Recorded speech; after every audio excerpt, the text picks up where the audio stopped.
عیسیٰ علیہ السلام اپنے فالوورز کو بٹھا کر ان کے سامنے سپیچز کرنے لگے اور ان سپیچز میں وہ بار بار لوگوں کو یہ سمجھانے لگے کہ آج ہمارے اس ریلیجن کو صرف اور صرف ان یہودی اسکالرز نے تباہ کیا ہے جو اپنے ٹیمپلز میں بیٹھ کر صرف غریب لوگوں سے چندہ جمع کرتے ہیں اور صرف کچھ پیسوں کے لیے یہی اسکالرز تورات کی آیات کو چینج کر کے اپنی مرضی کے فیصلے لکھتے ہیں اور ہر سپیچ میں بار بار عیسیٰ علیہ السلام یہودی اسکالرز کو منافق کہہ کر پکارنے لگے۔ یہ سب سننے کے بعد یہودی عوام تو عیسیٰ علیہ السلام کی ان باتوں سے بہت انسپائر ہوتے تھے، لیکن عیسیٰ علیہ السلام کی ان باتوں سے یہودی اسکالرز کے دھندے خراب ہونے لگے، جس کی وجہ سے یہودی علماء کے دلوں میں عیسیٰ علیہ السلام کے لیے سخت نفرت پیدا ہوئی اور وہ یہ پلاننگ کرنے لگے کہ کسی طرح عیسیٰ علیہ السلام کو مار کر ان سے اپنی جان چھڑا دے۔ لیکن سپر پاور رومن امپائر کی حکومت میں ایسا کرنا امپاسبل تھا، لیکن یہ سب بھی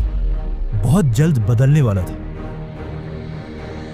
کیونکہ آہستہ آہستہ عیسیٰ علیہ السلام فلسطین میں اتنے فیمس ہو چکے تھے کہ وہ فلسطین میں جہاں بھی جاتے تھے ہزاروں لوگوں کا کراؤڈ انہیں دیکھنے کے لیے جمع ہو جاتا تھا۔ آخر ایک دن عیسیٰ علیہ السلام فلسطین کے کیپٹل جیروسلم کی طرف گئے۔ جب لوگوں کو اس بات کا پتہ چلا تو ہزاروں لوگ ان کو ویلکم کرنے کے لیے سٹی سے باہر نکل آئے اور ان کی سواری کے سامنے کھجور کے درخت کی شاخیں پھینکنے لگے، جو اس زمانے میں ہائیسٹ ریسپیکٹ دکھانے کا ایک طریقہ تھا۔ رومن امپائر کے جنرلز یہ سب دیکھ کر حیران ہو گئے کہ آخر یہ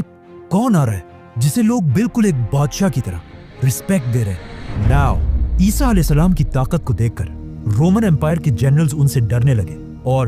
یہودی علماء تو ان سے پہلے ہی نفرت کرتے تھے، تو اب یہ دونوں مل کر عیسیٰ علیہ السلام کو مارنے کی سازش کرنے لگے، جس کے بعد عیسیٰ علیہ السلام نے اپنے سب سے کلوز 11 یا 12